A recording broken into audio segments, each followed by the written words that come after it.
ചാലക്കുടി വിദ്യാഭ്യാസ ഉപജില്ലാ ഓഫീസ് ഉദ്ഘാടനത്തിൽ ഒരുങ്ങുന്നു. മെയ് അവസാനത്തോടെ നിർമ്മാണ പ്രവൃത്തികൾ പൂർത്തിയാകും. ചാലക്കുടിയിൽ പുതിയ AEO ഓഫീസ് ഉദ്ഘാടനത്തിനൊരുങ്ങുന്നു. മെയ് അവസാനത്തോടെ നിർമ്മാണ പ്രവൃത്തികൾ പൂർത്തിയാകും. പുതിയ അധ്യയന വർഷത്തിൽ AEO ഓഫീസിന് പുതിയ കെട്ടിടത്തിൽ പ്രവർത്തിക്കാനാകും. കാലപ്പഴക്കത്തെ തുടർന്ന് ജീർണാവസ്ഥയിലായ പഴയ കെട്ടിടത്തിന് പകരമായാണ് മിനി സിവിൽ സ്റ്റേഷന് സമീപം പുതിയ ഇരുനില കെട്ടിടം ഒരുങ്ങിയിരിക്കുന്നത്. MLA ആയിരുന്ന BD ദേവസ്യയുടെ ശ്രമഫലമായാണ് പുതിയ ഓഫീസ് കെട്ടിടം യാഥാർത്ഥ്യമായത്. BD ദേവസ്യയുടെ പരിശ്രമത്തിന്റെ ഭാഗമായി കഴിഞ്ഞ സർക്കാർ കാലത്ത് വിദ്യാഭ്യാസ വകുപ്പ് 3 കോടി രൂപ അനുവദിക്കുകയും ചെയ്തിരുന്നു. 7230 ചതുരശ്ര അടി വിസ്തീർണത്തിൽ ഇരുനിലകളിലായാണ് കെട്ടിട സമുച്ചയം ഒരുക്കിയിരിക്കുന്നത്.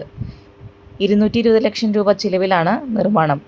താഴത്തെ നിലയിൽ AEO room, office room, dining hall, ടോയ്ലറ്റുകൾ, store room, aided record room എന്നീ സൗകര്യങ്ങളാണ് ഒരുക്കിയിരിക്കുന്നത്.